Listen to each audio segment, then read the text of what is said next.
El sonido del cristal al estrellarse contra el suelo de mármol fue una fractura en el murmullo sofisticado de la fiesta.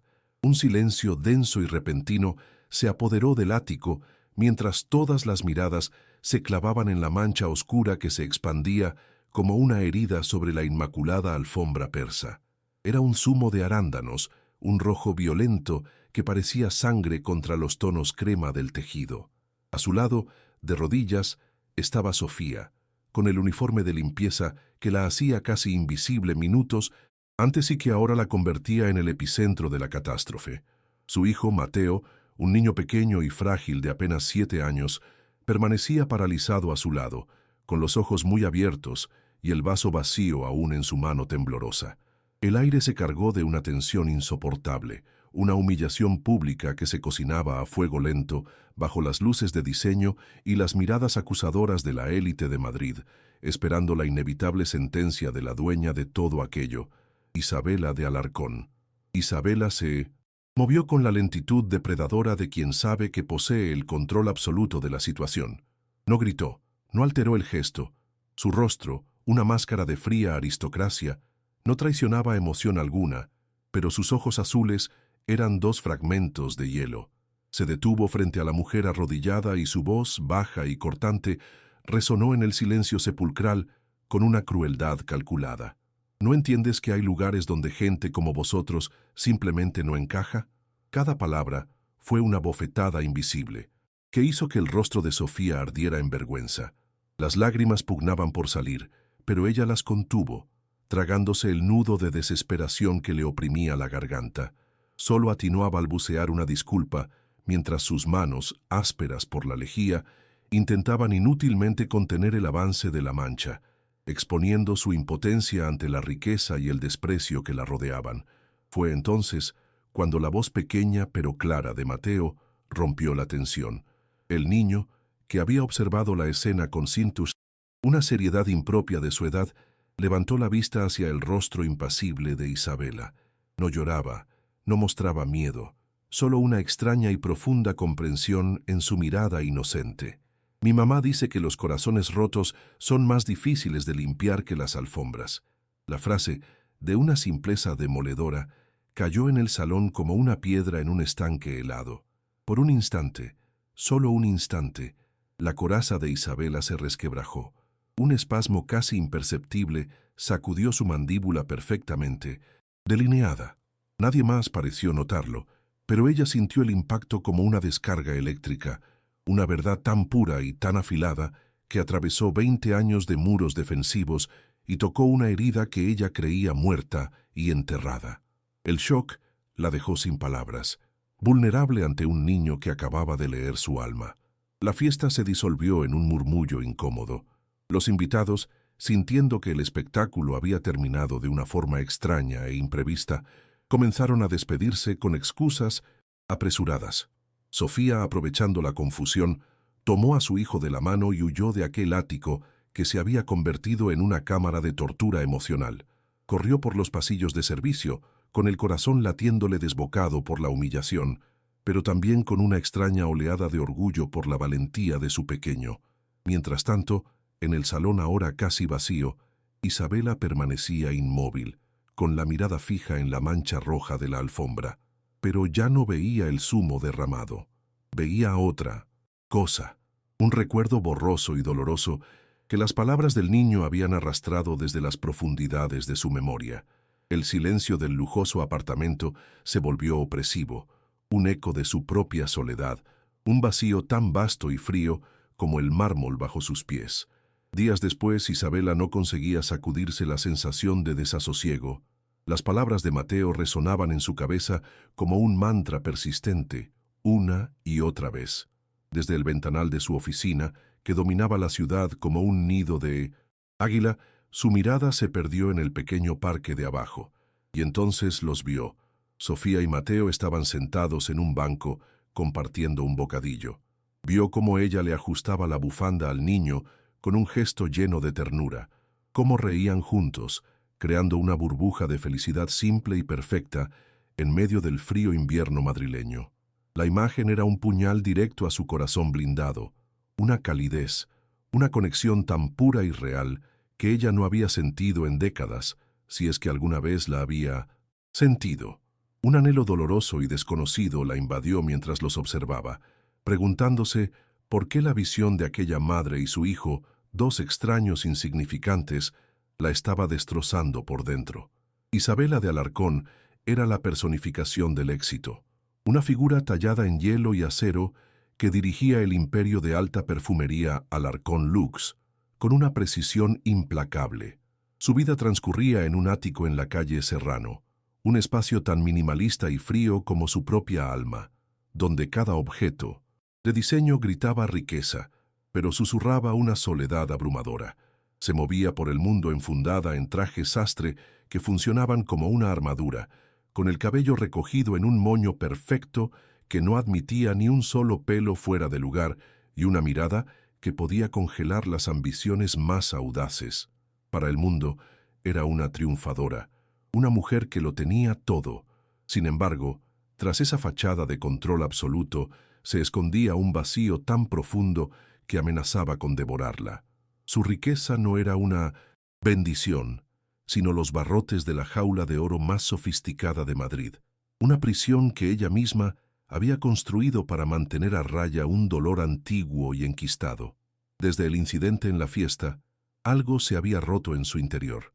Las palabras de aquel niño, Mateo, se habían convertido en un eco persistente que martilleaba su conciencia día y noche, impidiéndole encontrar refugio incluso en la agotadora rutina de su trabajo. Se encontraba a sí misma con la mirada perdida en medio de reuniones cruciales, reviviendo la imagen de la humillación de Sofía y la extraña serenidad en los ojos de su hijo. Era una sensación desconocida, una grieta en la coraza que había tardado 20 años en perfeccionar. Aquella frase sobre los corazones rotos no había sido una simple ocurrencia infantil. Había sido una llave que había girado en una cerradura oxidada por el tiempo, abriendo una puerta a una habitación de su memoria que había jurado no volver a visitar jamás. La inquietud se transformó en una obsesión sutil, un desasosiego que la empujaba a buscar respuestas en la visión de aquella madre y su hijo. La verdad era que el nombre del niño, Mateo, había sido la verdadera espoleta de la explosión interna que la consumía, porque 20 años atrás hubo otro Mateo, su Mateo.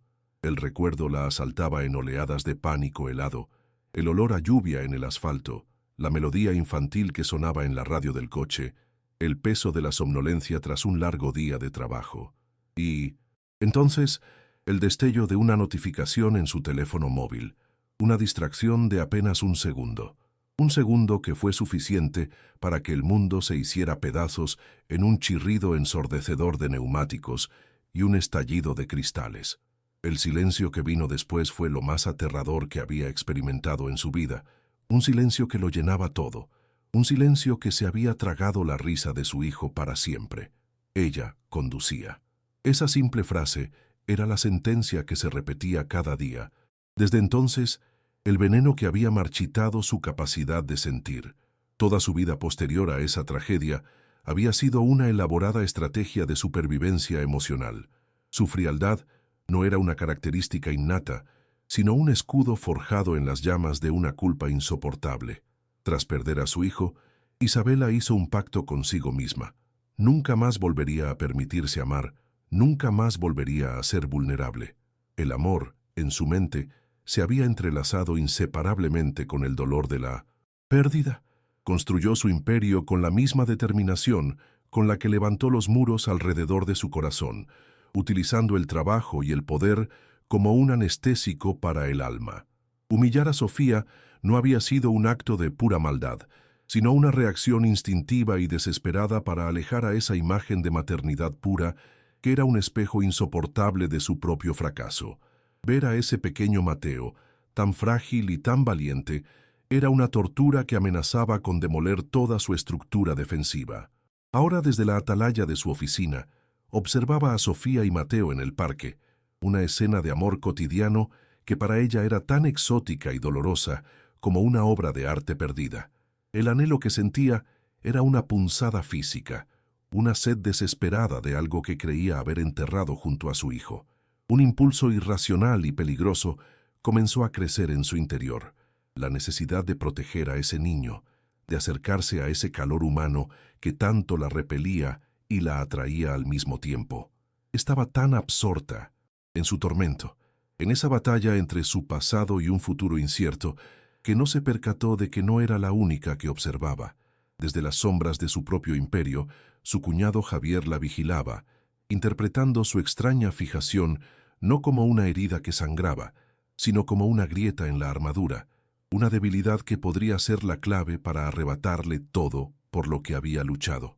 Javier de Alarcón observaba desde la sombra, con la paciencia de un depredador que ha localizado una herida en su presa. Para él, la extraña fascinación de Isabela por la limpiadora y su hijo no era una señal de humanidad emergente, sino una peligrosa fisura en la armadura de la mujer que controlaba su futuro. La veía distraída, melancólica, con la mirada perdida en el parque en lugar de en los informes de mercado. Esa vulnerabilidad, a sus ojos, era una enfermedad que amenazaba con infectar la empresa, una debilidad que él, como segundo al mando y heredero frustrado, no podía permitirse. Decidió actuar con la precisión letal de un cirujano que extirpa un tumor. No podía atacar a Isabela directamente, no todavía, pero podía eliminar la fuente de la distracción. Necesitaba hacerlo de una manera limpia, irrefutable, un golpe que dejara a Sofía fuera de juego para siempre, sin que ninguna salpicadura de culpa manchara su impecable traje de directivo. La idea tomó forma en su mente con una claridad escalofriante, un escándalo pequeño, pero devastador. Mientras tanto, ajena a la tormenta que se cernía sobre ella, Sofía limpiaba con esmero el apartamento de uno de los vecinos del edificio, un hombre de negocios que viajaba constantemente y que era, sin que ella lo supiera, un antiguo aliado de Javier. Tarareaba una canción infantil mientras pulía la plata de un marco de fotos, pensando en qué prepararía para la cena de Mateo, en si debería comprarle aquellos lápices de colores que tanto quería.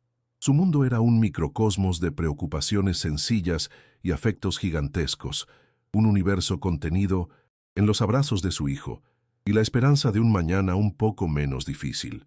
No se percató del par de gemelos de oro antiguo que reposaban, casi olvidados, en el fondo de un cajón que le habían pedido vaciar.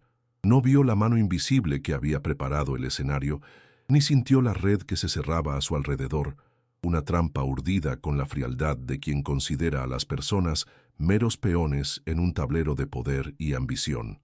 Su inocencia era el cebo perfecto. El golpe llegó sin previo aviso, en el pasillo de servicio, cuando terminaba su turno. El administrador del edificio, un hombre de rostro severo y lealtad inquebrantable a quien le pagaba el sueldo, la detuvo con un gesto seco. A su lado, el propietario del apartamento que acababa de limpiar la miraba con una estudiada expresión de decepción. La acusación fue lanzada al aire como una piedra, fría y pesada. Un robo. Unos gemelos de oro de gran valor sentimental habían desaparecido. La palabra ladrona resonó en el pasillo de mármol, rebotando en las paredes y clavándose en el corazón de Sofía como un puñal de hielo. Su negación fue un susurro ahogado por la incredulidad y el pánico. Sus manos temblaban mientras balbuceaba que ella nunca haría algo así, pero sus palabras se perdían ante la evidencia fabricada. Una rápida revisión de su bolso, una farsa perfectamente ejecutada, reveló los gemelos cuidadosamente escondidos en un bolsillo lateral.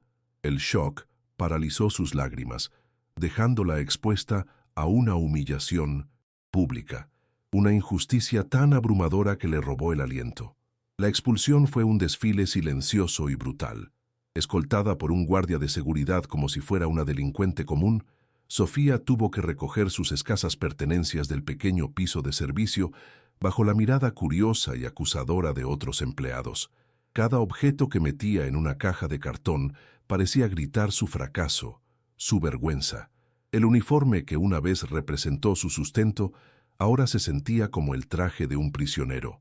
Pero el verdadero terror, la desesperación pura que le oprimía el pecho hasta casi asfixiarla, era la idea de enfrentarse a Mateo. ¿Cómo le explicaría a su hijo que habían perdido su hogar y su trabajo por una mentira? ¿Cómo protegería su inocencia de la crueldad de un mundo que la había aplastado sin motivo aparente? Al cruzar por última vez las puertas de aquel edificio de lujo, sintió que no solo dejaba atrás un empleo, sino la frágil estabilidad que tanto le había costado construir. Se encontró en la fría acera de Madrid, con una caja en los brazos y un abismo bajo sus pies. En su ático, suspendida por encima del caos de la ciudad, Isabela sostenía entre sus dedos un prototipo de cristal para un nuevo perfume, analizando sus ángulos con una concentración forzada. Su mente, sin embargo, seguía vagando hacia la imagen de una bufanda roja y una risa infantil en el parque. Fue entonces cuando su asistente personal entró, depositando sobre su escritorio de caoba una delgada carpeta con la etiqueta Incidente de personal. Con una eficiencia impersonal, le informó de que una empleada del servicio de limpieza había sido despedida con efecto inmediato por el robo de un objeto de valor en la propiedad de un residente. Isabela abrió la carpeta con desinterés, esperando un trámite rutinario, pero al leer el nombre, Sofía García, el aire se heló en sus pulmones. El informe era demasiado pulcro, la resolución demasiado rápida. Un escalofrío recorrió su espalda al comprender la perfecta y cruel sincronización de los hechos. No era un simple despido, era un mensaje. Levantó la vista hacia el ventanal y en el reflejo de su propio rostro endurecido, vio la sombra de la sonrisa calculadora de Javier. La guerra había sido declarada y la primera batalla se había librado en su propio territorio, sacrificando a las únicas personas que habían logrado derribar sus murallas. La llamada de Javier fue un movimiento preciso en un tablero de ajedrez que solo él veía con claridad. Al otro lado de la línea, la voz de su antiguo compañero de universidad, ahora un residente convenientemente descontento del edificio, sonaba maleable, ansiosa por complacer. Javier no necesitaba dar órdenes explícitas. Su lenguaje era el de las insinuaciones y los favores mutuos, un dialecto de poder que ambos entendían a la perfección. Habló de la importancia de la discreción, de la necesidad de mantener la reputación del edificio impoluta y de cómo ciertas distracciones podían comprometer la estabilidad de un entorno tan exclusivo. No mencionó a Isabela ni a Sofía, ni a un niño con ojos demasiado sabios. Solo habló de un pequeño problema de seguridad que requería una solución rápida y definitiva. Al colgar, una sonrisa delgada y gélida se dibujó en sus labios. La primera pieza estaba en movimiento, y su trayectoria era tan predecible como devastadora para la mujer que pronto se convertiría en un daño colateral necesario. Mientras tanto, en la sala de juntas de Alarcón Lux, Isabela se sentía a la deriva en un océano de cifras y proyecciones de mercado. Las voces de sus directivos eran un murmullo lejano, un zumbido sin sentido que no lograba penetrar la niebla de sus pensamientos. Su mente escapaba una y otra vez al recuerdo del rostro digno de Sofía devolviéndole la cesta en el garaje, a la calidez de la pequeña mano de Mateo que había vislumbrado en el parque. Por primera vez en 20 años, el imperio que había construido con sus propias manos le parecía un mausoleo de cristal, frío y sin vida.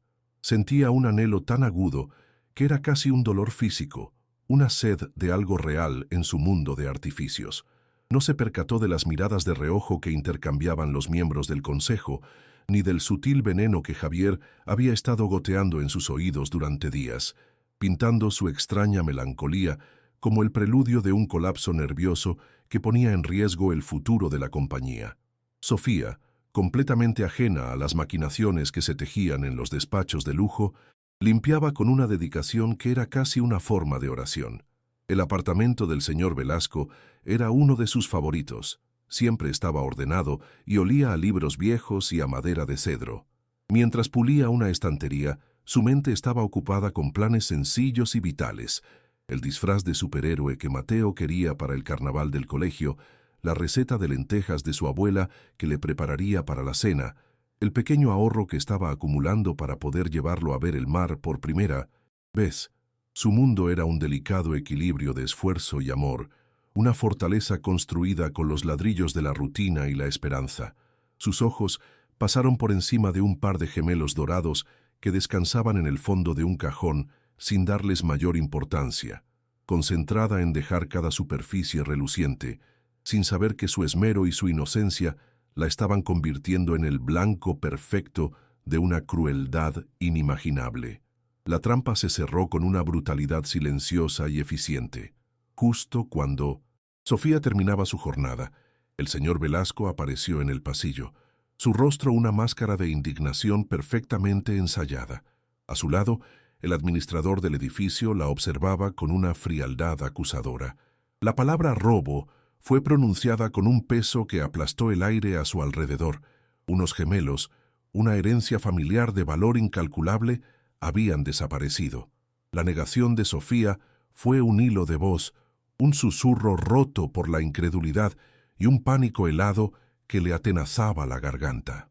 Su bolso, el mismo que contenía el bocadillo a medio comer de su hijo y un libro de cuentos, fue vaciado sobre una mesita de mármol con un gesto humillante, y allí, entre sus modestas pertenencias, brillaban los dos pequeños soles de oro. El shock fue tan absoluto que le robó las lágrimas y el aliento, dejándola muda y expuesta en medio de un corredor que se había transformado en el escenario de su ejecución social. La noticia llegó al escritorio de Isabela en la forma de un correo electrónico, aséptico, un informe de incidente redactado con la impersonalidad corporativa que ella misma había instaurado. Despido por justa causa. Sofía García. Robo de objetos de valor. Las palabras eran como fragmentos de hielo, precisas y cortantes. Por un instante, la vieja Isabela, la reina de hielo, sintió un atisbo de alivio. El problema se había solucionado solo. La distracción había sido eliminada. Pero la sensación duró menos que un parpadeo. Algo en la pulcritud del suceso, en su perfecta conveniencia, le provocó un escalofrío. Recordó la mirada calculadora de Javier en el garaje, su interés casi depredador en su conversación con Sofía. Esto no era un simple despido, era una jugada maestra en una partida que ella no sabía que estaba jugando. El correo electrónico no era un informe, era una advertencia. Una declaración de guerra silenciosa que utilizaba la vida de una mujer inocente como primer proyectil. Javier observó la escena desde la distancia a través de las cámaras de 1900, seguridad que cubrían cada rincón del edificio. Vio la acusación, la búsqueda, la desesperación en el rostro de Sofía. No sintió remordimiento, ni compasión, solo la fría satisfacción de un plan ejecutado a la perfección. Para él, las personas como Sofía eran invisibles, meros instrumentos o, en este caso, obstáculos que debían ser retirados con eficiencia quirúrgica. Su verdadero objetivo siempre había sido Isabela. La veía como una reliquia de un pasado sentimental, una mujer debilitada por un trauma antiguo que ahora, con esta nueva y extraña fijación, se había convertido en un lastre para el imperio que él creía merecer por derecho. La caída de Sofía era solo el primer paso para demostrar la incompetencia emocional de su cuñada, para construir el caso que le permitiría arrebatarle el trono que tanto codiciaba. Cada lágrima de aquella mujer era un ladrillo más en el muro de su futuro poder. El desfile de la vergüenza fue la parte más cruel. Escoltada por un guardia de seguridad, Sofía tuvo que caminar por los pasillos de servicio bajo las miradas curiosas y sentenciosas de sus compañeros, aquellos con los que había compartido cafés y risas apenas unas horas antes. Nadie dijo nada. El silencio era un veredicto en sí mismo. Mientras metía sus pocas pertenencias en una caja de cartón, cada objeto parecía un recuerdo de la vida que acababa de serle arrancada. Una foto arrugada de Mateo sonriendo, un termo con restos de té, un pequeño dibujo de un corazón que su hijo le había regalado. El dolor de la humillación era agudo, pero palidecía ante el terror abrumador de tener que enfrentarse a su hijo. ¿Cómo le explicaría que habían sido expulsados a la calle? ¿Cómo protegería su pequeño mundo de la mancha de una acusación tan vil y tan falsa? Al cruzar las puertas del edificio, la fría tarde de Madrid la recibió como un presagio del invierno que se cernía sobre su alma. Isabela se levantó de su escritorio y caminó hacia el inmenso ventanal, con la tablet aún en la mano. La ciudad se extendía a sus pies, un tapiz de luces indiferente a la pequeña tragedia que acababa de ocurrir en sus entrañas. La rabia, Una emoción que creía haber enterrado hacía mucho tiempo comenzó a bullir en su interior. No era una ira caliente y explosiva, sino una furia fría y concentrada, tan afilada como el cristal. Sabía, con una certeza que le helaba la sangre, que Javier estaba detrás de todo. Había subestimado su ambición, su capacidad para la crueldad. Había confundido su silencio con lealtad. Ahora veía con una claridad aterradora que su cuñado había interpretado su incipiente despertar emocional no como un signo de curación, sino como una debilidad mortal. Y él había atacado esa debilidad con una precisión letal, sacrificando a una mujer inocente para enviarle un mensaje. El juego había cambiado. Ya no se trataba de negocios, se había vuelto personal. Desde su propia oficina, varios pisos más abajo, Javier sonreía mientras revisaba los informes de producción. Se sentía invencible, el arquitecto de un destino que por fin se doblegaba a su voluntad. Había neutralizado la amenaza, había cortado el vínculo que estaba ablandando a Isabela y, lo más importante, había creado la munición perfecta para su próximo movimiento. El despido de la limpiadora no era el final, sino el principio. Ahora tenía una prueba tangible, un incidente que podía manipular y presentar como evidencia del juicio errático de Isabela, de su peligrosa incapacidad para separar lo personal de lo profesional. Dejaría que el rumor se cocinara a fuego lento, que las dudas sobre la estabilidad de su cuñada crecieran entre los miembros del consejo como una mala hierba. Esperaría el momento perfecto para asestar el golpe de gracia, el que la apartaría del poder para siempre, dejándole a él el camino libre hacia el trono que sentía que le pertenecía. El sonido de unos nudillos en la puerta de su despacho interrumpió los pensamientos de Isabela. La puerta se abrió y Javier entró, su rostro compuesto en una máscara de profunda y falsa preocupación. Sostenía una carpeta delgada en sus manos, un accesorio teatral para la escena que estaba a punto de representar. Se detuvo frente a su escritorio, la distancia justa para proyectar respeto y autoridad al mismo tiempo. Isabela le dijo con un tono grave y compungido: «Creo que es imperativo que hablemos. El incidente con la empleada de la limpieza es preocupante. Su obsesión personal está empezando a generar comentarios, a poner en tela de juicio su liderazgo». La acusación, velada pero inequívoca, quedó suspendida en el aire, un veneno sutil y letal. La guerra ya no era una sospecha. Acababa de ser declarada abiertamente, y el primer campo de batalla era la propia mente de Isabela. La voz de Javier, impregnada de una falsa y venenosa compasión, fue la primera palada de tierra sobre la tumba que él mismo había cavado para ella. Isabela sintió cómo el aire de su propio despacho se enrarecía, volviéndose denso e irrespirable. No respondió de inmediato, sino que lo observó con una frialdad que era su último bastión defensivo. Vio en sus ojos el brillo triunfal del depredador que acorrala a su presa, una ambición desmedida que había confundido con lealtad familiar durante años. La carpeta que él sostenía no era una simple colección de papeles, era su sentencia de muerte corporativa. Cada palabra que pronunciaba era una distorsión calculada, una mentira envuelta en la seda de la preocupación empresarial. Él no estaba sugiriendo una debilidad, la estaba fabricando en tiempo real, transformando su incipiente y torpe intento de humanidad en una patología, en un riesgo inaceptable para el imperio que ella había levantado de las cenizas de su propia vida. La guerra ya no era silenciosa, acababa de estallar en el corazón de su santuario. Con una audacia que la dejó momentáneamente sin aliento, Javier no esperó su réplica.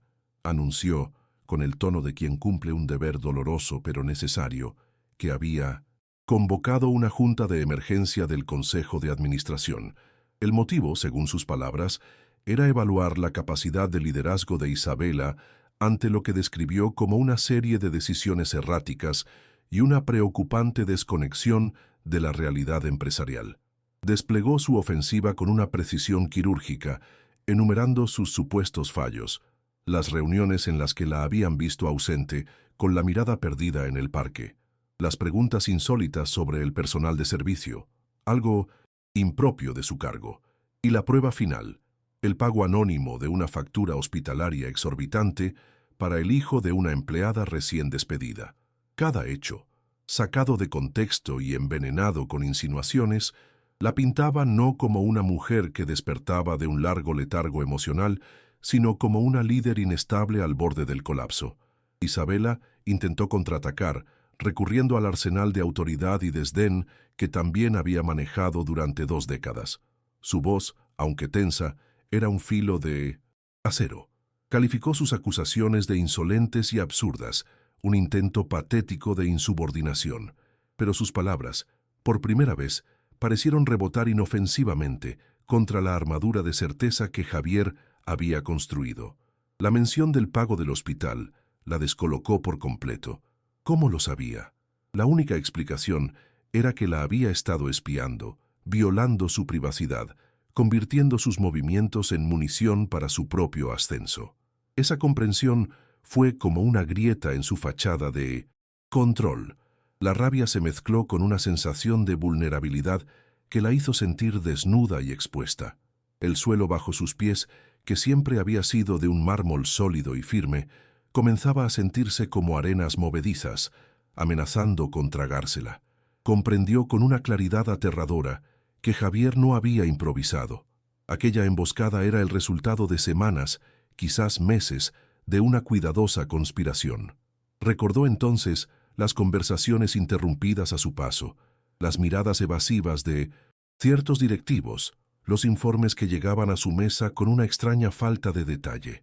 Él había estado sembrando la duda, susurrando veneno en los oídos del consejo, presentando su duelo perpetuo y su reciente cambio de actitud como las dos caras de la misma moneda de inestabilidad.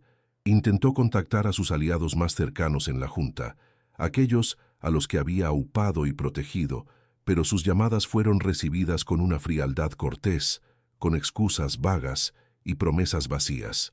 Estaba sola. El aislamiento era un sudario que se ceñía a su alrededor, asfixiando sus últimas esperanzas de encontrar apoyo. La habían juzgado y condenado antes incluso de que se presentaran los cargos. El golpe de gracia llegó cuando Javier, con un gesto de falsa reticencia, deslizó sobre el escritorio de Caoba un informe encuadernado. No era un análisis de mercado ni una proyección financiera. En la portada, en letras sobrias y clínicas, se leía: Evaluación psicológica confidencial. Isabela de Alarcón. Wells. Shock fue un impacto físico, un puñetazo invisible en el estómago que le robó el aire. Hojeó las páginas con manos temblorosas, leyendo un diagnóstico fabricado que describía un cuadro de estrés postraumático no resuelto, complicado con un severo trastorno de transferencia afectiva.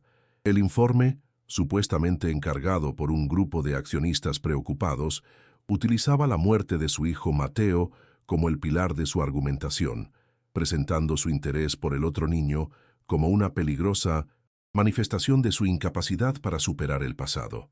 Era la profanación más vil y cruel de su dolor más sagrado, una injusticia tan monumental que la dejó sin palabras. La desesperación la inundó como una marea negra y helada. Aquel informe era una obra maestra de la crueldad, una mentira tan bien construida que parecía más real que la propia verdad. Cualquier intento de negarlo, cualquier explosión de ira o de dolor, solo serviría para confirmar el diagnóstico de inestabilidad emocional que se describía en sus páginas. Javier la había encerrado en una jaula perfecta, donde sus propias emociones eran los barrotes. Vio con una claridad espantosa cómo su tragedia personal, la herida que había definido toda su existencia adulta, estaba siendo manipulada y exhibida como prueba de su incompetencia. Ya no se trataba de su empresa, ni de su legado. Le estaban arrebatando su propia historia, su propio dolor, para usarlo como un arma con la que destruirla. Era una humillación tan profunda que trascendía lo profesional para atacar la esencia misma de su ser. La sala de juntas era un mausoleo de cristal y acero, fría e impersonal. Los rostros de los miembros del consejo eran máscaras impasibles, un jurado silencioso que ya había emitido su veredicto. Javier, de pie a la cabeza de la larga mesa de conferencias, presentó su caso con una solemnidad teatral. Su voz era un murmullo grave y apesadumbrado, el tono de un hombre obligado a tomar una decisión terrible por el bien común. Expuso las pruebas una a una. Los informes de productividad manipulados que sugerían un declive bajo su dirección, los testimonios anónimos de empleados que hablaban de su comportamiento extraño, el extracto bancario que probaba el pago al hospital. Y finalmente, como un verdugo que presenta el hacha, distribuyó copias de la falsa evaluación psicológica. La sala se sumió en un silencio denso mientras las páginas pasaban, sellando su destino con cada susurro de papel. Cuando le llegó el turno de hablar, Isabela se puso en pie, sintiendo el peso de todas aquellas miradas acusadoras. Intentó defenderse, desmantelar la red de mentiras de Javier, apelar a los años de éxito y dedicación que había entregado a la compañía, pero su voz, normalmente tan firme y resonante, sonaba frágil, cargada de una emoción que sus enemigos interpretaban como debilidad. Su indignación parecía histeria, su defensa, una negación paranoica. Javier había enmarcado la narrativa con tal maestría que cada una de sus palabras, cada gesto de frustración, encajaba perfectamente en el perfil de la mujer desequilibrada que él había dibujado. Observó los rostros de sus colegas y no vio duda, solo una fría resolución. La humillación era absoluta, un espectáculo público en el que ella era la única que no conocía el guión, la protagonista de su propia destrucción. La votación fue una formalidad rápida y brutal. El presidente interino, un hombre que le debía su carrera, solicitó que se levantara la mano a favor de la moción para destituirla de su cargo de consejera delegada, con efecto inmediato, alegando incapacidad para el ejercicio de sus funciones. Una a una, las manos se alzaron, manos que ella había estrechado en señal de acuerdo, manos que había apoyado en momentos de crisis, manos de personas que llamaba amigos. Cada brazo en alto era una traición, un clavo más en su crucifixión corporativa. No hubo ni una sola abstención, ni un solo voto en contra. La unanimidad fue el golpe final, la confirmación de su total y absoluto aislamiento. En menos de 5 minutos, el imperio que había sido su armadura, su refugio y su identidad durante 20 años, le fue arrebatado. Fue despojada de todo en el silencio aplastante de aquella sala. Los miembros del consejo abandonaron la sala sin mirarla a los ojos, dejándola sola en la inmensidad de la mesa vacía. El silencio que quedó era más ruidoso que cualquier grito, un vacío que resonaba con el eco de su caída. Se quedó inmóvil, mirando a través del ventanal la ciudad que se extendía a sus pies, un reino que ya no era suyo. Había perdido su empresa, su poder, su reputación, pero el verdadero horror, la desesperación que le oprimía el pecho hasta ahogarla, era la comprensión de por qué había sucedido.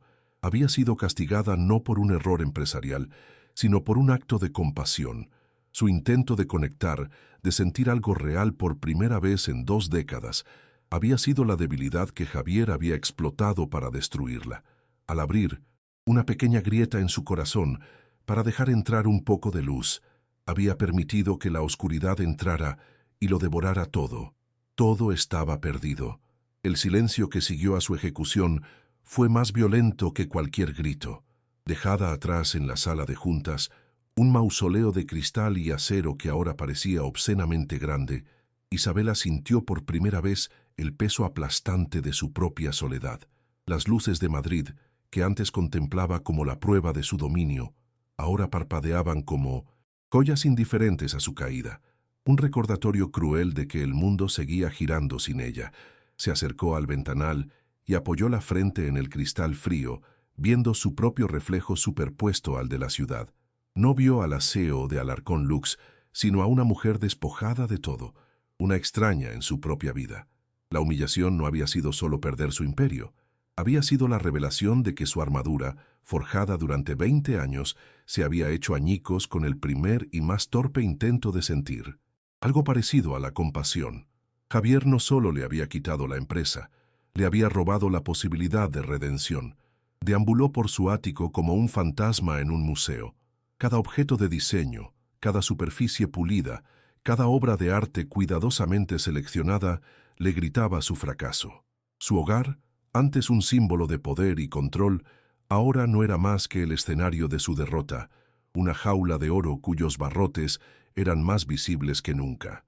Se sirvió un vaso de agua con manos temblorosas, pero el líquido no podía calmar el fuego que sentía en la garganta, la sed de justicia que se mezclaba con el veneno de la desesperación. Se sentó en el borde de un sofá de cuero blanco, tan rígido e incómodo como su propia existencia, y el silencio la envolvió. Fue entonces cuando el recuerdo de las palabras de Mateo volvió a ella con una claridad dolorosa. Los corazones rotos son más difíciles de limpiar que las alfombras, y en ese instante comprendió que su corazón no estaba simplemente roto, había sido pulverizado y sus fragmentos esparcidos por el suelo de mármol de su propia vida. Fue un sonido casi imperceptible lo que la sacó de su letargo, un golpe suave en la puerta de servicio.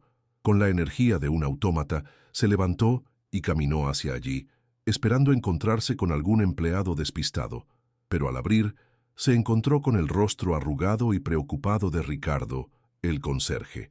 El hombre la miró con una deferencia que no había cambiado, a pesar de que los rumores de su destitución ya debían de correr como la pólvora por todo el edificio. No era lástima lo que vio en sus ojos, sino una lealtad antigua, una decencia que parecía de otra época. Ricardo sostenía su gorra entre las manos, un gesto de respeto que a Isabela le pareció un ancla en medio de la tormenta. Sin decir una palabra, él le tendió un pequeño sobre de papel manila, un objeto mundano que en ese momento se sintió como un salvavidas lanzado a un océano helado. «Señora de Alarcón», dijo Ricardo con voz baja y firme, «yo conocí a su difunto marido. Él siempre decía que usted tenía el mejor instinto del mundo. No deje que un hombre como su cuñado se lo haga olvidar». Abrió la boca para preguntarle cómo lo sabía, pero Ricardo se adelantó, su mirada directa y honesta. «Esa chica, Sofía, no es una ladrona. Yo los vi, señora. Vi a su cuñado hablando con el señor Velasco en el vestíbulo el día antes de que todo ocurriera. No era una conversación de negocios, era una confabulación, una de esas charlas llenas de sonrisas falsas y palmadas en la espalda que siempre preceden a una puñalada. No tengo pruebas, solo la palabra de un viejo conserje, pero sé lo que vi. Y sé que esa mujer y su hijo no merecían esto». La revelación fue un destello de luz en la oscuridad, la primera pieza de un puzzle que empezaba a encajar con una lógica aterradora. Dentro del sobre no había un documento legal ni una prueba irrefutable, solo una dirección garabateada en un trozo de papel de libreta. «Es una pensión en Carabanchel», explicó Ricardo. «Les conseguí una habitación por un par de noches. El niño no estaba bien. Su asma empeoró con todo el estrés». Isabela miró la dirección, un nombre de calle que le resultaba tan ajeno como un país extranjero. Durante un largo instante sopesó sus opciones. Podía quedarse allí, en su jaula de lujo, y lamerse las heridas hasta que se infectaran, o podía hacer algo. Podía seguir la única pista, el único hilo de verdad que le habían ofrecido en un día lleno de mentiras. La imagen del rostro pálido de Mateo, de la dignidad herida de Sofía, se impuso sobre su propio dolor. Por primera vez en mucho tiempo, no pensó en su empresa ni en su legado. Pensó en la injusticia, y una chispa de la vieja Isabela, la luchadora implacable, se reavivó entre las cenizas de su derrota. Condujo por las calles de Madrid como si estuviera atravesando un territorio desconocido. Dejó atrás las boutiques de lujo y los portales señoriales de Salamanca para adentrarse en un laberinto de fachadas desconchadas, ropa tendida en los balcones y el olor a fritura que flotaba en el aire. Cada semáforo en rojo era una pausa para que la duda la asaltara. ¿Qué estaba haciendo? ¿Qué esperaba encontrar? ¿Una disculpa? ¿Absolución? No lo sabía. Solo sabía que tenía que ir. Encontró la pensión, un edificio estrecho y sombrío encajado entre una tienda de segunda mano y un bar con las luces de neón parpadeando. El portal olía a humedad y a desinfectante barato. Subió por una escalera mal iluminada hasta el segundo piso, con el corazón latiéndole con una mezcla de miedo y una determinación que no sabía de dónde salía. Se detuvo frente a la puerta número 7 y tras respirar hondo, llamó con los nudillos. La puerta se abrió solo una rendija y el rostro de Sofía apareció en la penumbra, demacrado por el cansancio y la preocupación. Al reconocer a Isabela, sus ojos se abrieron con una mezcla de shock y hostilidad. Una cadena de seguridad impidió que la puerta se abriera del todo. «¿Qué hace usted aquí?», siseó Sofía, su voz cargada de un rencor helado. «¿No ha hecho ya suficiente daño? Viene a regodearse de su victoria, a asegurarse de que hemos desaparecido de su vista para siempre». Para Sofía, Isabela era la arquitecta de su desgracia, la mujer rica y poderosa que la había aplastado como a un insecto por un simple accidente. Isabela intentó hablar, explicar que ella también era una víctima en todo aquello, pero las palabras se le atascaron en la garganta. ¿Cómo podía pedirle que la creyera cuando todo su mundo, toda su vida, había sido construido sobre una base de poder y desprecio hacia gente como ella? La desconfianza en los ojos de Sofía era un muro más alto y más sólido que cualquiera de su ático. Fue entonces cuando un ataque de tos seca y persistente se escuchó desde el interior de la habitación. Sofía se giró instintivamente, su hostilidad reemplazada por una angustia maternal. «Mateo», susurró, y abrió la puerta por completo para correr al lado de una pequeña cama. Isabela entró sin ser invitada, su mirada clavada en el niño que estaba pálido y luchaba por respirar.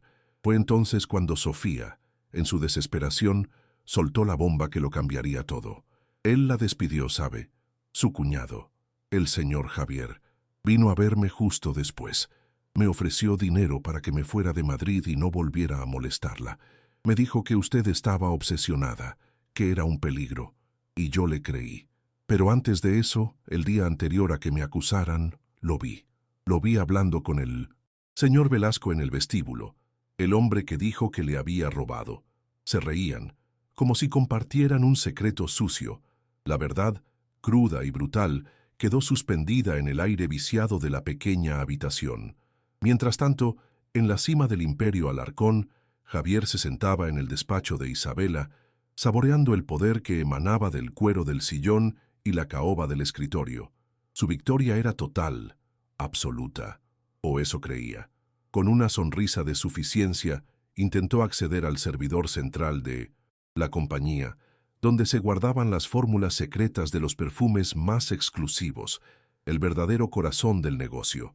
Su nuevo nivel de acceso como CEO debería darle control total, pero en la pantalla de su ordenador apareció un mensaje, frío e impersonal: acceso denegado, código de seguridad alfa requerido. Lo intentó de nuevo, introduciendo todas las claves maestras que conocía. El resultado fue el mismo. Una gota de sudor frío recorrió su sien. Isabela. Tenía que ser ella. Había creado un cortafuegos final, una llave que solo ella poseía. De repente, su trono recién conquistado se sintió inestable, precario. La mujer que creía haber destruido todavía tenía el poder de paralizar su imperio desde las ruinas. De vuelta en la pensión, Isabela miraba a Sofía, que sostenía a su hijo enfermo, y luego a la dirección garabateada por Ricardo. Las piezas encajaron con la fuerza de una explosión. Javier no solo la había traicionado, la había subestimado. Había creído que, despojada de su título y su poder, se derrumbaría. No contaba con que la misma obsesión que él había utilizado como arma se convertiría en su motor. La rabia que sentía ya no era por su empresa perdida, sino una furia pura y gélida por la crueldad infligida a una madre y un hijo inocentes. Miró a Sofía y por primera vez no vio a una empleada ni a un problema, sino a una aliada, una mujer con la misma sed de justicia que ella. Se acercó a la cama y con una voz que no había usado en 20 años, una voz despojada de arrogancia y llena de una nueva y terrible determinación, dijo: «No se trata de mi empresa, Sofía, se trata de lo que le han hecho a su hijo. Nos usó a las 3 y va a pagar por ello, pero necesito su ayuda». El auditorio de la Junta General de Accionistas era un templo de la frialdad corporativa, un espacio diseñado para que las emociones murieran antes de nacer. Javier, de pie en el atril, era el sumo sacerdote de aquel ritual de ejecución, su voz un murmullo mesurado y venenoso que envolvía a la sala en una red de mentiras perfectamente tejidas. Presentaba el pago anónimo de la factura del hospital no como un acto de compasión, sino como la prueba irrefutable de un desequilibrio mental, la culminación de una obsesión peligrosa que ponía en riesgo el futuro de Alarcón Lux. Isabela, sentada en la primera fila, sentía el peso de cientos de miradas que la analizaban, la juzgaban y la condenaban. Cada rostro, antes familiar, era ahora el de un extraño. La humillación era un veneno lento que le paralizaba los músculos, una asfixia pública orquestada con una precisión diabólica por el hombre que llevaba su misma sangre. Estaba sola, atrapada en el centro de un escenario diseñado para su aniquilación total. Intentó defenderse, ponerse en pie y apelar a la lógica, a los 20 años de resultados impecables, a la lealtad que creía haber cultivado. Pero su voz, cuando por fin logró salir, sonó extraña, frágil, impregnada de una rabia temblorosa que, para aquel jurado de hielo, solo confirmaba el diagnóstico de histeria que Javier había pintado con tanto esmero. Sus argumentos se deshacían en el aire antes de llegar a sus destinatarios. Veía la traición reflejada en los ojos de hombres y mujeres a los que había ascendido, a los que había considerado sus aliados. La habían abandonado. El aislamiento era una celda invisible cuyas paredes se estrechaban a cada segundo. Javier había ganado. Había convertido su primer atisbo de humanidad en 2 décadas en el arma definitiva para destruirla, y lo había hecho frente a todo su mundo, asegurándose de que su caída fuera tan espectacular como irrevocable. La desesperación era un océano negro y no había orilla a la vista. Fue entonces, en el instante en que el presidente del Consejo se disponía a iniciar la votación que sellaría su destino, cuando las imponentes puertas dobles del auditorio se abrieron de par en par. El chirrido de la madera noble rompió el silencio tenso, y todas las cabezas se giraron al unísono. La figura que se recortaba en el umbral era tan inesperada, tan fuera de lugar en aquel universo de trajes caros y poder calculado, que por un momento pareció una aparición. Era Ricardo, el conserje, con su uniforme impecable, y la dignidad de un hombre que ha visto pasar la vida desde el otro lado del mármol. Su presencia causó una oleada de murmullos confusos. Javier se quedó paralizado, su discurso de victoria a medio pronunciar. La irrupción de aquel hombre sencillo y anónimo era una variable imposible, un error en su ecuación perfecta que le provocó un escalofrío de pánico helado. Pero Ricardo no venía solo. Un paso por detrás de él, como si se protegiera en su sombra, apareció Sofía. Estaba pálida, y sus manos temblaban visiblemente, pero en sus ojos había una resolución que no tenía nada que ver con la mujer derrotada que Isabela había visto en la pensión. El shock en la sala fue eléctrico. Javier sintió que el suelo se abría bajo sus pies. ¿Ella? ¿Aquí? Era imposible. Se había asegurado de que desapareciera. Le había ofrecido dinero, la había amenazado sutilmente. Su presencia allí era una declaración de guerra que no había previsto. Los accionistas se miraban unos a otros, intentando comprender qué hacía una empleada de la limpieza, despedida por robo, en el epicentro de la mayor crisis de poder de la compañía.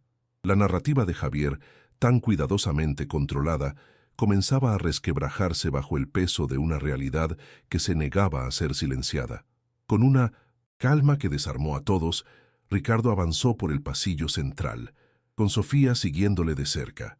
No se dirigió a Javier, sino al presidente del consejo. «Señor, disculpe la interrupción, pero esta mujer tiene algo que le pertenece a la señora de Alarcón. No ha venido a pedir nada ni a acusar a nadie, solo a devolverlo». La simplicidad de sus palabras, cargadas de una honestidad brutal, creó una nueva capa de tensión en la sala.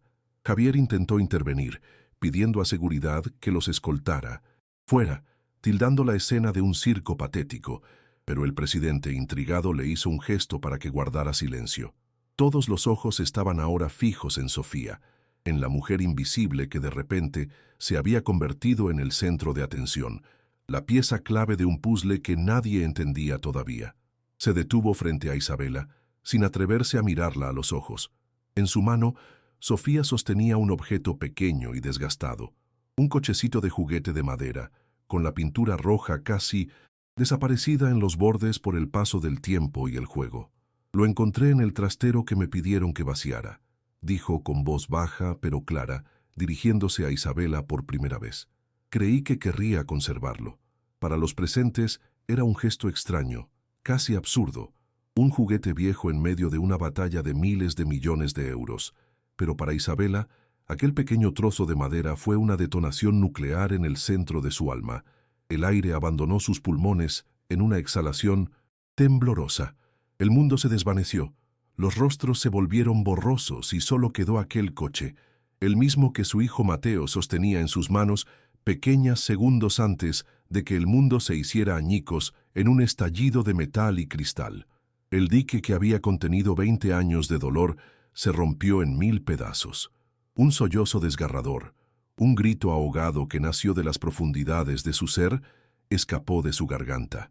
Las lágrimas, calientes y amargas, comenzaron a brotar sin control, surcando su rostro como ríos de un sufrimiento demasiado tiempo reprimido. Cogió el cochecito con manos que temblaban como hojas, sus dedos acariciando la madera familiar como si pudiera encontrar en ella el eco de la risa de su hijo. Se derrumbó, no físicamente, sino emocionalmente, a la vista de todos. Su armadura de hielo se fundió en un instante, revelando a la mujer rota que había debajo, la madre que nunca había dejado de llorar en silencio. El shock en la sala era total. El silencio era tan profundo que se podía oír el latido desbocado de los corazones. Aquello ya no era una junta de accionistas, era el velatorio de un secreto guardado durante 2 décadas. A través de las lágrimas, su voz emergió, rota pero extrañamente fuerte. Ese coche era de mi hijo. Se llamaba Mateo. La confesión cayó sobre la sala como una bomba. Y murió. Murió hace 20 años en un accidente de coche. Yo conducía. Miré el móvil. Un segundo. Solo un segundo. Cada palabra era una tortura, una expiación pública de su culpa. Y sí, estoy obsesionada, gritó, mirando directamente a Javier con los ojos encendidos por una mezcla de dolor y furia. Estoy obsesionada porque ese niño, que se llama igual que mi hijo, y su madre me han hecho sentir algo por primera vez en 20 años.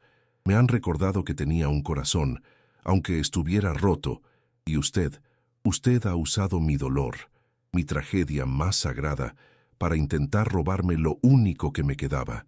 La verdad, brutal y desnuda, había sido liberada, y su poder era devastador. Javier retrocedió como si lo hubieran golpeado. Su rostro, antes tan seguro y arrogante, era ahora una máscara de pánico y derrota. Su complot, tan lógico y empresarial, se había desintegrado ante la fuerza incontenible de una tragedia humana. Intentó balbucear algo sobre la inestabilidad emocional, sobre cómo aquella confesión solo confirmaba sus temores, pero sus palabras sonaban vacías, obscenas. Nadie le escuchaba.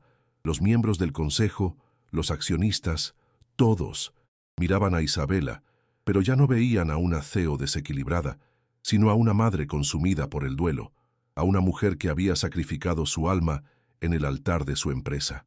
La humillación había cambiado de bando. Ahora era Javier quien estaba desnudo y expuesto, su ambición revelada como la más abyecta de las crueldades. El shock colectivo se transformó en una oleada de empatía hacia Isabela y de desprecio hacia él. El presidente del consejo se puso en pie lentamente. Su rostro, que minutos antes reflejaba una fría decepción, estaba ahora marcado por una profunda conmoción. Miró a Javier con un desdén tan absoluto que pareció encogerlo en su sitio. Luego, su mirada se posó en Isabela, que seguía de pie, temblando, con el cochecito de juguete apretado contra su pecho como un salvavidas. Ya no había rastro de la reina de hielo, solo una mujer increíblemente vulnerable, y por ello, más fuerte que nunca. El presidente levantó su mazo, pero no para llamar a la votación que la habría destituido. Lo golpeó con una fuerza resonante sobre la mesa, un sonido seco y definitivo que reclamó el silencio absoluto. La sala contuvo la respiración. La guerra había terminado. La explosión había arrasado el campo de batalla, y de entre las ruinas, una nueva verdad estaba a punto de emerger. El golpe del mazo del presidente resonó en el auditorio no como una sentencia para Isabela, sino como el toque de difuntos para la carrera de Javier. Con una voz grave que no admitía réplica, el presidente anuló la moción de destitución y anunció la apertura de una investigación inmediata sobre las prácticas de Javier de Alarcón, citando posible manipulación y coacción. Dos miembros de seguridad, con una discreción implacable, se acercaron a Javier, cuyo rostro se había convertido en una máscara de cera derretida por el pánico y la incredulidad. Mientras lo escoltaban fuera del auditorio, despojado de su poder y su arrogancia en un desfile de humillación silenciosa, ninguna cabeza se giró para compadecerlo. Todas las miradas estaban fijas en Isabela, la mujer que minutos antes era una paria, una líder desequilibrada, era ahora una figura trágica y, extrañamente, más poderosa que nunca. No la veían con lástima, sino con un respeto sobrecogedor, el que se reserva para quienes han caminado por el infierno y han vuelto para contarlo, con las cicatrices a la vista de todos. Isabela no se movió hasta que las puertas se cerraron tras la figura derrotada de su cuñado. Entonces, lentamente, como si cada paso le costara un mundo, se giró hacia Sofía. El auditorio permanecía en un silencio sepulcral, observando el encuentro entre dos mundos que habían colisionado de forma tan violenta. Las lágrimas aún surcaban el rostro de Isabela, pero su mirada ya no era de hielo, sino de una vulnerabilidad desarmante. «Lo siento», susurró, y la palabra tan simple llevaba el peso de 20 años de soledad y de una crueldad nacida del dolor. «Siento la humillación, el desprecio, siento no haber visto la verdad. Gracias, gracias por devolverme a mi hijo». Sofía, que había llegado allí con el corazón blindado por la rabia y la injusticia, sintió como sus defensas se desmoronaban. Vio a la mujer que tenía delante no como la millonaria que la había despreciado, sino como otra madre rota por una pérdida inimaginable. En ese instante, en medio del templo del poder corporativo, nació algo puro, un puente invisible construido con el material más resistente del universo, el dolor compartido. Las semanas que siguieron fueron un torbellino de cambios silenciosos pero sísmicos. Javier desapareció del mapa corporativo, borrado como una mala anotación en un libro de cuentas, su nombre convertido en un sinónimo de traición. Isabela, por su parte, no se limitó a restaurar el orden en su imperio. Movida por una nueva y febril energía, liquidó varias de sus propiedades más ostentosas y con esos fondos creó la Fundación Mateo, una organización destinada a proporcionar vivienda, asistencia legal y apoyo emocional a madres solteras en situación de vulnerabilidad. Un día, citó a Sofía en su despacho, que ya no parecía tan frío. No le ofreció su antiguo trabajo de vuelta, le ofreció un puesto en la junta directiva de la fundación. «No quiero tu gratitud, Sofía, quiero tu experiencia. Quiero que me ayudes a construir algo que realmente importe». Ya no era un acto de caridad, sino el reconocimiento de un igual, una alianza forjada en las cenizas de la injusticia para crear un legado de esperanza. Pasaron los meses y el invierno dio paso a una primavera que parecía florecer también en el ático de la calle Serrano. El mármol blanco seguía allí, pero ahora su frialdad era atenuada por el calor de la vida. Un dibujo de un superhéroe con colores vibrantes, firmado por Mateo, ocupaba un lugar de honor en la puerta del frigorífico de acero inoxidable. Sobre la inmaculada alfombra persa, donde una vez una mancha de zumo casi destruyó 3 vidas, ahora había una torre de bloques de construcción a medio terminar. Isabela, con el pelo suelto cayéndole sobre los hombros y vestida con un sencillo jersey de cachemira, reía a carcajadas mientras intentaba añadir una pieza más sin que todo se derrumbara. Mateo, cuyo asma era ahora un recuerdo lejano, la animaba con gritos de alegría. Desde la cocina, donde preparaba una tortilla de patatas cuyo aroma llenaba cada rincón, Sofía los observaba. La soledad había sido desterrada de aquel lugar, reemplazada por el desorden, feliz de una familia que nadie habría podido imaginar. Un año después, bajo un cielo azul y limpio de Madrid, Isabela y Sofía inauguraban el primer centro de acogida de la Fundación Mateo. El edificio, moderno y luminoso, era un refugio de esperanza. Isabela, de pie ante un pequeño micrófono, no habló de cifras ni de estrategias empresariales. Habló de corazones rotos y de la inesperada fuerza que se encuentra en la vulnerabilidad, de cómo a veces es necesario perderlo todo para encontrar lo que de verdad importa. A su lado, Sofía sonreía. Su serenidad era el testimonio de una dignidad recuperada y un futuro conquistado. Entre el público, Mateo, sano y feliz, sostenía la mano de Ricardo, el viejo conserje, ambos observando la escena con orgullo. Isabela terminó su discurso, su mirada encontrando la de Sofía en un gesto de complicidad y afecto profundo. Nadie en aquella fría fiesta de Navidad, ni siquiera ellas mismas, podría haber imaginado jamás que una humilde madre y su hijo cambiarían sus vidas para siempre, demostrando que la verdadera limpieza siempre empieza por el alma. El estruendo del cristal al hacerse añicos contra el suelo de mármol de Carrara fue una fractura en el sofisticado murmullo de la fiesta. Un silencio denso y repentino se apoderó del penthouse, mientras todas las miradas se clavaban en la mancha oscura que se expandía como una herida sobre la inmaculada alfombra persa. Era un jugo de arándanos, un rojo violento que parecía sangre contra los tonos, crema del tejido. A su lado de rodillas estaba Sofía, con el uniforme de limpieza que la hacía casi invisible minutos antes y que ahora la convertía en el epicentro de la catástrofe. Su hijo, Mateo, un niño pequeño y frágil de apenas 7 años, permanecía paralizado a su lado, con los ojos muy abiertos y el vaso vacío aún en su mano temblorosa. El aire de Polanco se cargó de una tensión insoportable, una humillación pública que se cocinaba a fuego lento bajo las luces de diseño y las miradas acusadoras de la élite de la Ciudad de México, esperando la inevitable sentencia de la dueña de todo aquello, Isabela de Alarcón. Isabela se movió con la lentitud depredadora de quien sabe que posee el control absoluto de la situación. No gritó, no alteró el gesto. Su rostro, una máscara de fría aristocracia, no traicionaba emoción alguna, pero sus ojos azules eran 2 fragmentos de hielo. Se detuvo frente a la mujer arrodillada, y su voz, baja y cortante, resonó en el silencio sepulcral, con una crueldad calculada. ¿No entiendes que hay lugares donde gente como vosotros simplemente no encaja? Cada palabra fue una bofetada invisible que hizo que el rostro de Sofía ardiera en vergüenza.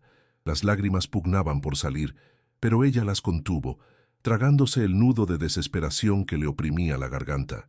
Solo atinó a balbucear una disculpa mientras sus manos, ásperas por el cloro, intentaban inútilmente contener el avance de la mancha, exponiendo su impotencia ante la riqueza y el desprecio que la rodeaban. Fue entonces cuando la voz pequeña pero clara de Mateo rompió la tensión. El niño, que había observado la escena con una seriedad impropia de su edad, levantó la vista hacia el rostro impasible de Isabela. No lloraba, no mostraba miedo, solo una extraña y profunda comprensión en su mirada inocente. Mi mamá dice que los corazones rotos son más difíciles de limpiar que las alfombras. La frase, de una simpleza demoledora, cayó en el salón como una piedra en un estanque, helado. Por un instante, solo un instante, la coraza de Isabela se resquebrajó. Un espasmo casi imperceptible sacudió su mandíbula perfectamente delineada. Nadie más pareció notarlo, pero ella sintió el impacto como una descarga eléctrica, una verdad tan pura y tan afilada que atravesó 20 años de muros defensivos y tocó una herida que ella creía muerta y enterrada. El shock la dejó sin palabras, vulnerable ante un niño que acababa de leer su alma. Un golpe directo al alma, ¿verdad? Sí. ¿Sientes que esta historia ya te ha tocado? Únete a nuestra familia en Susurros del Destino. Suscríbete y cuéntanos desde qué rincón del mundo nos escuchas, porque las emociones no tienen fronteras. Activa la campana para no perderte ni un solo latido de nuestros relatos y déjanos saber en los comentarios si te está gustando. La fiesta se disolvió en un murmullo incómodo. Los invitados, sintiendo que el espectáculo había terminado de una forma extraña e imprevista, comenzaron a despedirse con excusas apresuradas. Sofía, aprovechando la confusión, tomó a su hijo de la mano y huyó de aquel penthouse que se había convertido en una cámara de tortura emocional. Corrió por los pasillos de servicio, con el corazón latiéndole desbocado por la humillación, pero también con una extraña oleada de orgullo por la valentía de su pequeño. Mientras tanto, en el salón ahora casi vacío, Isabela permanecía inmóvil, con la mirada fija en la mancha roja de la alfombra. Pero ya no veía el jugo derramado. Veía otra cosa, un recuerdo borroso y doloroso que las palabras del niño habían arrastrado desde las profundidades de su memoria. El silencio del lujoso apartamento se volvió opresivo, un eco de su propia soledad, un vacío tan vasto y frío como el mármol bajo sus pies. Días después, Isabela no conseguía sacudirse la sensación de desasosiego. Las palabras de Mateo resonaban en su cabeza como un mantra persistente, una y otra vez. Desde el ventanal de su oficina en Santa Fe, que dominaba la ciudad, como un nido de águila, su mirada se perdió en el pequeño parque de abajo, y entonces los vio. Sofía y Mateo estaban sentados en un banco, compartiendo una torta de jamón. Vio cómo ella le ajustaba la bufanda al niño con un gesto lleno de ternura, cómo reían juntos, creando una burbuja de felicidad simple y perfecta en medio del frío invierno de la capital. La imagen era un puñal directo a su corazón blindado, una calidez, una conexión tan pura y real que ella no había sentido en décadas, si es que alguna vez la había sentido. Un anhelo doloroso y desconocido la invadió mientras los observaba, preguntándose por qué la visión de aquella madre y su hijo, dos extraños insignificantes, la estaba destrozando por dentro. Isabela de Alarcón era la personificación del éxito, una figura tallada en hielo y acero que dirigía el imperio de alta perfumería Alarcón Lux con una precisión implacable. Su vida transcurría en un penthouse en la avenida Presidente Masaryk, un espacio tan minimalista y frío como su propia alma, donde cada objeto de diseño gritaba riqueza, pero susurraba una soledad abrumadora. Se movía por el mundo enfundada en trajes sastre que funcionaban como una armadura, con el cabello recogido en un moño perfecto que no admitía ni un solo pelo fuera de lugar y una mirada que podía congelar las ambiciones más audaces. Para el mundo, era una triunfadora, una mujer que lo tenía todo. Sin embargo, tras esa fachada de control absoluto, se escondía un vacío tan profundo que amenazaba con devorarla. Su riqueza no era una bendición, sino los barrotes de la jaula de oro más sofisticada de México, una prisión que ella misma había construido para mantener a raya un dolor antiguo y enquistado. Desde el incidente en la fiesta, algo se había roto en su interior. Las palabras de aquel niño, Mateo, se habían convertido en un eco persistente que martilleaba su conciencia día y noche, impidiéndole encontrar refugio incluso en la agotadora rutina de su trabajo. Se encontraba a sí misma con la mirada perdida en medio de reuniones cruciales, reviviendo la imagen de la humillación de Sofía y la extraña serenidad en los ojos de su hijo. Era una sensación desconocida, una grieta en la coraza que había tardado 20 años en perfeccionar. Aquella frase sobre los corazones rotos no había sido una simple ocurrencia infantil, había sido una llave que había girado en una cerradura oxidada por el tiempo, abriendo una puerta a una habitación de su memoria que había jurado no volver a visitar jamás. La inquietud se transformó en una obsesión sutil, un desasosiego que la empujaba a buscar respuestas en la visión de aquella madre y su hijo. La verdad era que el nombre del niño, Mateo, había sido la verdadera espoleta de la explosión interna que la consumía. Porque 20 años atrás hubo otro Mateo, su Mateo. El recuerdo la asaltaba en oleadas de pánico helado. El olor a lluvia sobre el asfalto del periférico, la melodía infantil que sonaba en la radio del coche, el peso de la somnolencia tras un largo día de trabajo. Y entonces, el destello de una notificación en su teléfono móvil, una distracción de apenas un segundo. Un segundo que fue suficiente para que el mundo se hiciera pedazos en un chirrido ensordecedor de neumáticos y un estallido de cristales.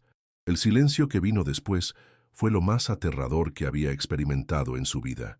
Un silencio que lo llenaba todo. Un silencio que se había tragado la risa de su hijo para siempre. Ella conducía. Esa simple frase era la sentencia que se repetía cada día desde entonces. El veneno que había marchitado su capacidad de sentir. Toda su vida posterior a esa tragedia había sido una elaborada estrategia de supervivencia emocional.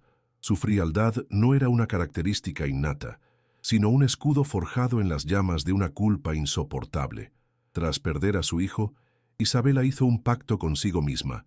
Nunca más volvería a permitirse amar, nunca más volvería a ser vulnerable.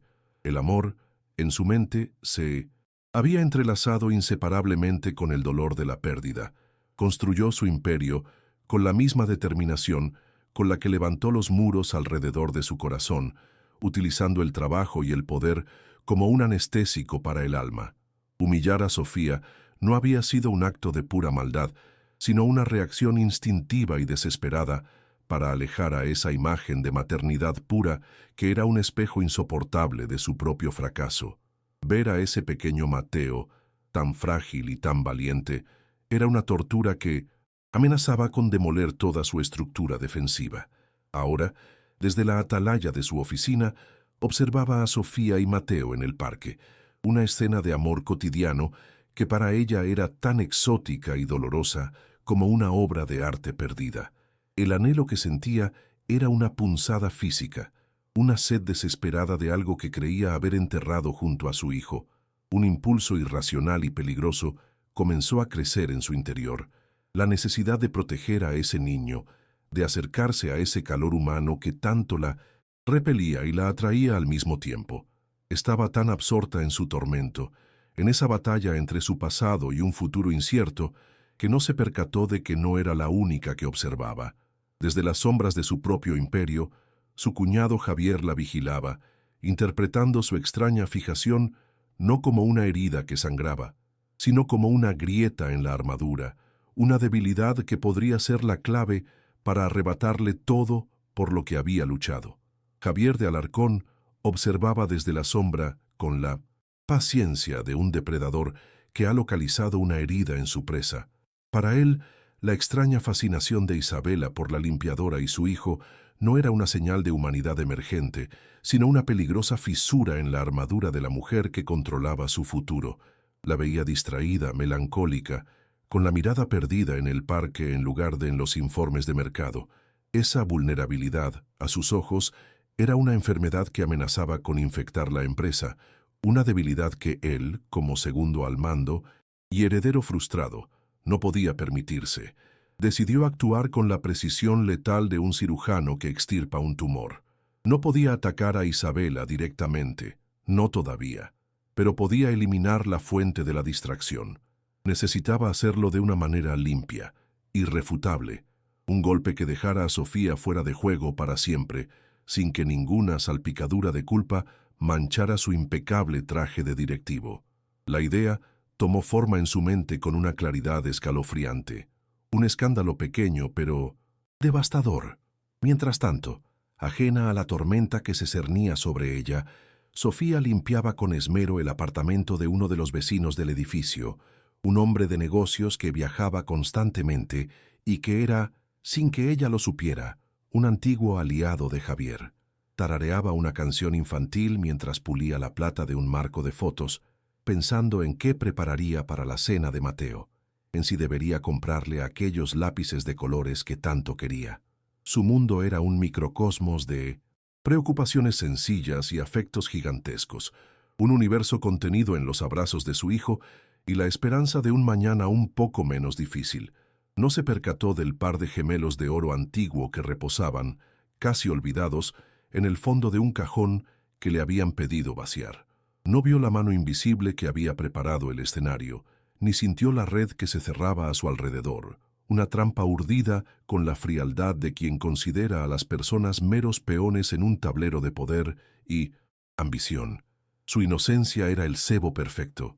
El golpe llegó sin previo aviso en el pasillo de servicio cuando terminaba su turno. El administrador del edificio, un hombre de rostro severo y lealtad inquebrantable a quien le pagaba el sueldo, la detuvo con un gesto seco. A su lado, el propietario del apartamento que acababa de limpiar la miraba con una estudiada expresión de decepción. La acusación fue lanzada al aire como una piedra, fría y pesada. Un robo, unos gemelos de oro de gran valor sentimental habían desaparecido. La palabra ladrona resonó en el pasillo de mármol, rebotando en las paredes y clavándose en el corazón de Sofía como un puñal de hielo. Su negación fue un susurro ahogado por la incredulidad y el pánico. Sus manos temblaban mientras balbuceaba que ella nunca haría algo así, pero sus palabras se perdían ante la evidencia fabricada. Una rápida revisión de su bolso, una farsa perfectamente ejecutada, reveló los gemelos cuidadosamente escondidos en un bolsillo lateral. El shock paralizó sus lágrimas, dejándola expuesta a una humillación pública, una injusticia tan abrumadora que le robó el aliento. La expulsión fue un desfile silencioso y brutal. Escoltada por un guardia de seguridad como si fuera una delincuente común, Sofía tuvo que recoger sus escasas pertenencias del pequeño piso de servicio bajo la mirada curiosa y acusadora de otros empleados. Cada objeto que metía en una caja de cartón parecía gritar su fracaso, su vergüenza. El uniforme que, una vez representó su sustento, ahora se sentía como el traje de un prisionero. Pero el verdadero terror, la desesperación pura que le oprimía el pecho hasta casi asfixiarla, era la idea de enfrentarse a Mateo. ¿Cómo le explicaría a su hijo que habían perdido su hogar y su trabajo por una mentira? ¿Cómo protegería su inocencia de la crueldad de un mundo que la había aplastado sin motivo aparente? Al cruzar por última vez las puertas de aquel edificio de lujo, sintió que no solo dejaba atrás un empleo, sino la frágil estabilidad que tanto le había costado construir. Se encontró en la fría acera de Polanco, con una caja en los brazos y un abismo bajo sus pies. En su penthouse, suspendida por encima del caos de la ciudad, Isabela sostenía entre sus dedos un prototipo de cristal para un nuevo perfume, analizando sus ángulos con una concentración forzada. Su mente, sin embargo, seguía vagando hacia la imagen de una bufanda roja y una risa infantil en el parque. Fue entonces cuando su asistente personal entró, depositando sobre su escritorio de caoba una delgada carpeta con la etiqueta «Incidente de personal». Con una eficiencia impersonal, le informó de que una empleada del servicio de limpieza había sido despedida con efecto inmediato por el robo de un objeto de valor en la propiedad de un residente. Isabela abrió la carpeta con desinterés, esperando un trámite rutinario, pero al leer el nombre, Sofía García, el aire se heló en sus pulmones. El informe era demasiado pulcro, la resolución demasiado rápida. Un escalofrío recorrió su espalda al comprender la perfecta y cruel sincronización de los hechos. No era un simple despido, era un mensaje. Levantó la vista hacia el ventanal y en el reflejo de su propio rostro endurecido, vio la sombra de la sonrisa calculadora de Javier. La guerra había sido declarada, y la primera batalla se había librado en su propio territorio, sacrificando a las únicas personas que habían logrado derribar sus murallas. La llamada de Javier fue un movimiento preciso en un tablero de ajedrez que solo él veía con claridad. Al otro lado de la línea, la voz de su antiguo compañero de universidad, ahora un residente convenientemente descontento del edificio, sonaba maleable, ansiosa por complacer. Javier no necesitaba dar órdenes explícitas. Su lenguaje era el de las insinuaciones y los favores mutuos, un dialecto de poder que ambos entendían a la perfección. Habló de la importancia de la discreción, de la necesidad de mantener la reputación del edificio impoluta y de cómo ciertas distracciones podían comprometer la estabilidad de un entorno tan exclusivo. No mencionó a Isabela, ni a Sofía, ni a un niño con ojos demasiado sabios. Solo habló de un pequeño problema de seguridad que requería una solución rápida y definitiva. Al colgar, una sonrisa delgada y gélida se dibujó en sus labios. La primera pieza estaba en movimiento, y su trayectoria era tan predecible como devastadora para la mujer que pronto se convertiría en un daño colateral necesario. Mientras tanto, en la sala de juntas de Alarcón Lux, Isabela se sentía a la deriva en un océano de cifras y proyecciones de mercado. Las voces de sus directivos eran un murmullo lejano, un zumbido sin sentido que no lograba penetrar la niebla de sus pensamientos. Su mente escapaba una y otra vez al recuerdo del rostro digno de Sofía, devolviéndole la cesta en el garaje, a la calidez de la pequeña mano de Mateo que había vislumbrado en el parque.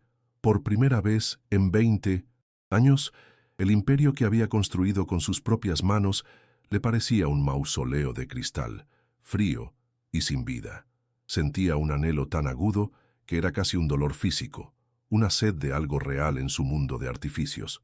No se percató de las miradas de reojo que intercambiaban los miembros del consejo, ni del sutil veneno que Javier había estado goteando en sus oídos durante días, pintando su extraña melancolía como el preludio de un colapso nervioso que ponía en riesgo el futuro de la compañía. Sofía, completamente ajena a las maquinaciones que se tejían en los despachos de lujo, limpiaba con una dedicación que era casi una forma de oración. El apartamento del señor Velasco era uno de sus favoritos. Siempre estaba ordenado y olía a libros viejos y a madera de cedro. Mientras pulía una estantería, su mente estaba ocupada con planes sencillos y vitales: el disfraz de superhéroe que Mateo quería para el festival del colegio, la receta de sopa de tortilla de su abuela que le prepararía para la cena, el pequeño ahorro que estaba acumulando para poder llevarlo a ver el mar por primera vez. Su mundo era un delicado equilibrio de esfuerzo y amor, una fortaleza construida con los ladrillos de la rutina y la esperanza. Sus ojos pasaron por encima de un par de gemelos dorados que descansaban en el fondo de un cajón sin darles mayor importancia, concentrada en dejar cada superficie reluciente, sin saber que su esmero y su inocencia la estaban convirtiendo en el blanco perfecto de una crueldad inimaginable. La trampa se cerró con una brutalidad silenciosa y eficiente. Justo cuando Sofía terminaba su jornada, el señor Velasco apareció en el pasillo, su rostro una máscara de indignación perfectamente ensayada. A su lado, el administrador del edificio la observaba con una frialdad acusadora. La palabra robo fue pronunciada con un peso que aplastó el aire a su alrededor. Unos gemelos, una herencia familiar de valor incalculable, habían desaparecido. La negación de Sofía fue un hilo de voz, un susurro roto por la incredulidad y un pánico helado que le atenazaba la garganta. Su bolso, el mismo que contenía la torta a medio comer de su hijo y un libro de cuentos, fue vaciado sobre una mesita de mármol con un gesto humillante. Y allí, entre sus modestas pertenencias, brillaban los dos pequeños soles de oro. El shock fue tan absoluto que le robó las lágrimas y el aliento, dejándola muda y expuesta en medio de un corredor que se había transformado en el escenario de su ejecución social. La noticia llegó al escritorio de Isabela en la forma de un correo electrónico aséptico, un informe de incidente redactado con la impersonalidad corporativa que ella misma había instaurado. Despido por justa causa. Sofía García. Robo de objetos de valor. Las palabras eran como fragmentos de hielo, precisas y cortantes. Por un instante, la vieja Isabela, la reina de hielo, sintió un atisbo de alivio. El problema se había solucionado solo. La distracción había sido eliminada. Pero la sensación duró menos que un parpadeo. Algo en la pulcritud del suceso, en su perfecta conveniencia, le provocó un escalofrío. Recordó la mirada calculadora de Javier en el garaje, su interés casi depredador en su conversación con Sofía. Esto no era un simple despido. Era una jugada maestra en una partida que ella no sabía que estaba jugando. El correo electrónico no era un informe, era una advertencia, una declaración de guerra silenciosa que utilizaba la vida de una mujer inocente como primer proyectil. Javier observó la escena desde la distancia, a través de las cámaras de seguridad que cubrían cada rincón del edificio. Vio la acusación, la búsqueda, la desesperación en el rostro de Sofía. No sintió remordimiento ni compasión, solo la fría satisfacción de un plan ejecutado a la perfección. Para él, las personas como Sofía eran invisibles, meros instrumentos o, en este caso, obstáculos que debían ser retirados con eficiencia quirúrgica. Su verdadero objetivo siempre había sido Isabela.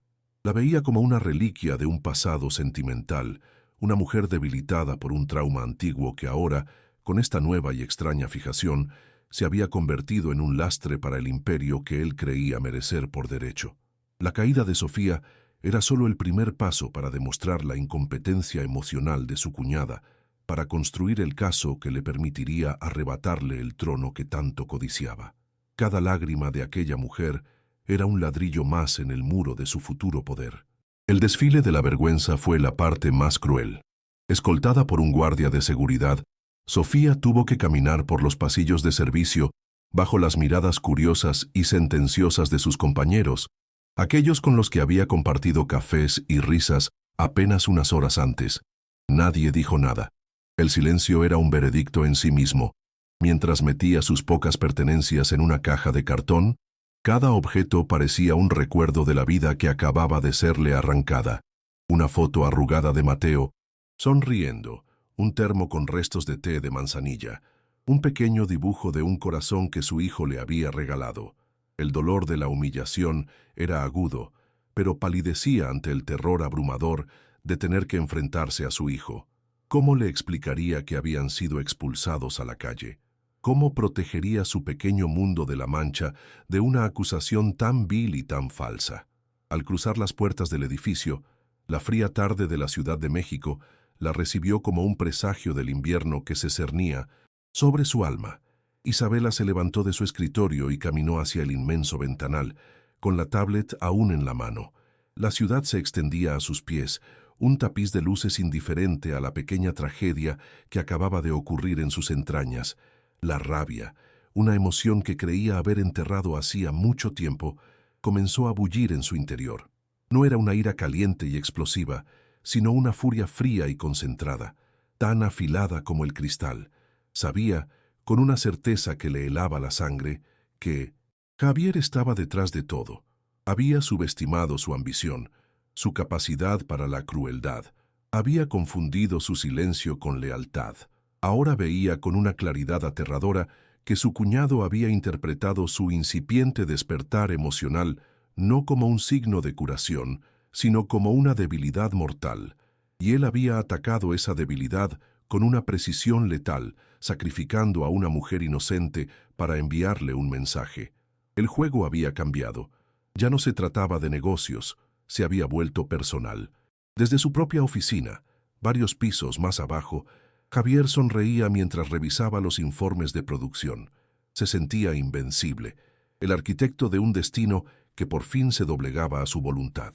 Había neutralizado la amenaza, había cortado el vínculo que estaba ablandando a Isabela y, lo más importante, había creado la munición perfecta para su próximo movimiento. El despido de la limpiadora no era el final, sino el principio. Ahora tenía una prueba tangible, un incidente que podía manipular y presentar como evidencia del juicio errático de Isabela, de su peligrosa incapacidad para separar lo personal de lo profesional. Dejaría que el rumor se cocinara a fuego lento, que las dudas sobre la estabilidad de su cuñada crecieran entre los miembros del consejo como una mala hierba. Esperaría el momento perfecto para asestar el golpe de gracia, el que la apartaría del poder para siempre, dejándole a él el camino libre hacia el trono que sentía que le pertenecía. El sonido de unos nudillos en la puerta de su despacho interrumpió los pensamientos de Isabela. La puerta se abrió y Javier entró, su rostro compuesto en una máscara de profunda y falsa preocupación. Sostenía una carpeta delgada en sus manos, un accesorio teatral para la escena que estaba a punto de